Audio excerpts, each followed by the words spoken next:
I like to write poetry that can stand up to scrutiny. Any day, any time, if you check out each rhyme, it will still make sense. Not talking nonsense. It'll talk about meaning, loving and living, striving and being, of constantly becoming. For this is a craft. It's not for the daft, the lazy or blind, can't see with your mind. It's not just to say it, but how you convey it. Not just about rhyming, but rhyming with reason. A poet can hold you, caress and cajole you with nothing but speech. A poet can teach that life is a marvel which we can unravel by looking intently with minds that are free. A poet can free you with one line, release you by showing the essence, unmasking the pretense by making it plain, the roots of your pain. A poet can tell you those things that are true.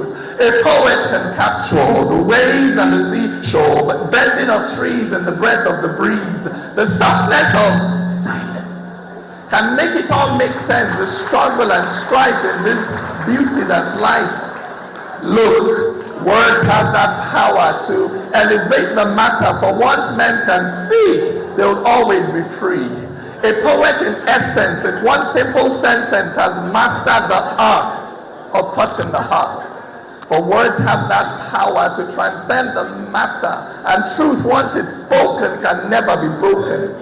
This is the burden, the height of the calling of those who would claim it, the title of poet. Ladies and gentlemen, my name is Dike Chukwumerije. I am a poet, and I will leave you this afternoon with one more poem.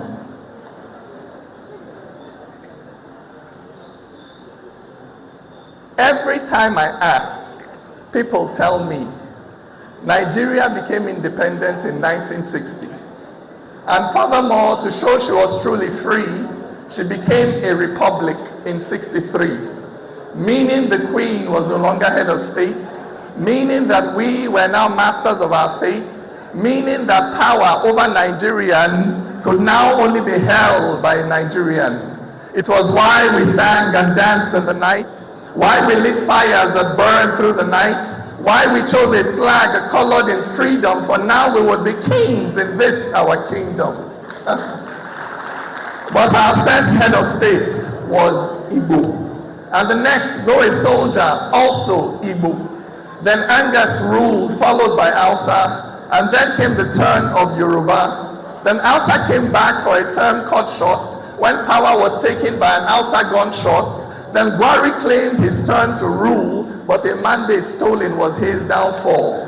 Then Kanuri came, and it's quite probable that he'll still be ruling if not for that apple. Then Yoruba returned not once but twice. Then Hausa returned but died in peace. Then they left us a while to worry and wonder, and when it was over, Ijaw had power. And after him came that titanic shift, that do or die election that brought Hausa back.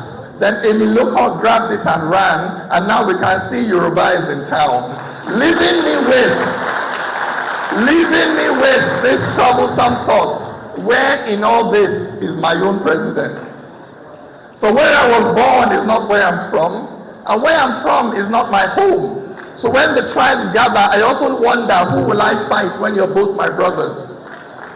Nobody asked when we were children, before we play, are you a Muslim? We shared a space that nobody claimed, but now you ask me to choose a side.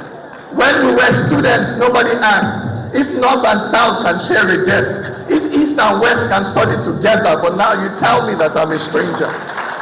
Stranger, yes, to these ways of thinking that tribe is everything. The Niger and Benue, they meet in my hand. I'm not an indigent, but this is my land.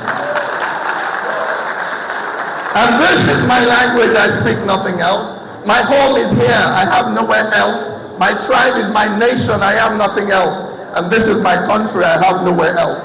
And so, though people are quick to assure me, to tell me this country I live in is free, deep in my heart, I know that freedom, my freedom, is yet to come, when no one will question my origin, when no one will call me a non-indigent, when no one will kill me because of my faith, when no one will cheat me because of my state, when my state will be wherever I live and will change whenever I choose to move, the day I find not a Nigerian president, but that a Nigerian is finally president.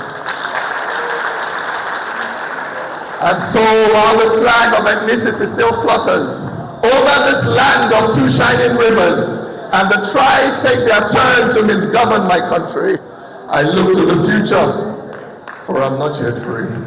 Thank you.